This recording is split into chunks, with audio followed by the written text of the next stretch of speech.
सामान्य जनतेचा बुलंद आवाज, सत्य पोलीस टाइम्स। 2022 के साल में जितनी उथल पुथल नहीं हुई, उससे ज्यादा उथल पुथल आने वाले 2023 में होने वाली है। और सबसे पहले मैं ये बता दूं कि 2023 में महाराष्ट्र में शिंदे नाम का कोई गुट नहीं होगा। वो भाजपा के चुंगल में पूरी तरह से फंस चुके हैं। जिस तरह से ये बिसात रची गई है और जनता के सारे मुद्दों की अनदेखी की गई है, फिर वो बेरोजगारी हो, बेताशा बढ़ती महंगाई हो, किसानों के मुद्दे हो, महिलाओं के सुरक्षा की बात हो या कानून व्यवस्था की बात हो, हर बात में इस सरकार ने मात खाई है और महाराष्ट्र को पीछे लेके जाने का काम किया है। मानो सत्ता ही इसलिए हासिल की थी कि गुजरात के लिए कुछ कर पाए।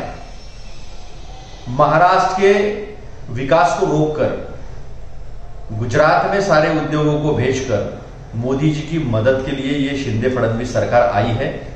ये बात अभी लोगों के मन में पक्का घर कर गई है। 50 होके एकदम ओके, हमें हमसे लेना देना है, हमारे विकास से लेना देना है, जनता के विकास से कोई लेना देना नहीं है। इस तरह का वर्तन इस शिंदे फडणवीस सरकार का अब तक रहा है।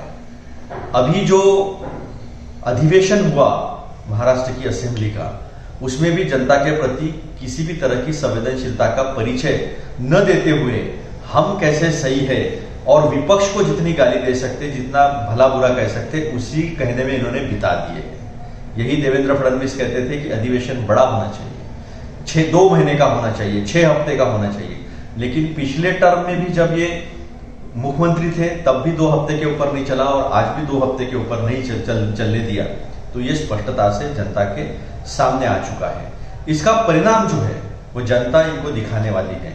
फिर वो बीएमसी का चुनाव हो, बॉम्बे म्युनिसिपल कॉर्पोरेशन का, नागपुर म्युनिसिपल कॉर्पोरेशन का, पुणे म्युनिसिपल कॉर्पोरेशन सहित 10 महानगर पालिकाओं के चुनाव में इन्हें इनकी जगह जो है वो जनता दिखाने वाली है। अभी जो विधान परिषद के चुनाव है वो 5 की 5 सीट महाविकास आघाड़ी ही जीतेगी, ये मैं आपको दावे के साथ कह रहा हूं। और इस बार इस दर्दनाक, इस बुरी तरह से जनता इनको हराने वाली है कि आने वाले 25 साल तक बीजेपी हमें सत्ता दो ये बोल भी नहीं पाएगी। बहुत मौका इन्हें दिया और मौका देने के बाद इन्होंने जिस तरह से लोगों का विश्वासघात किया, हर बात पर हमने किसानों की कर्जा माफी की, दूध को पैसे दिए,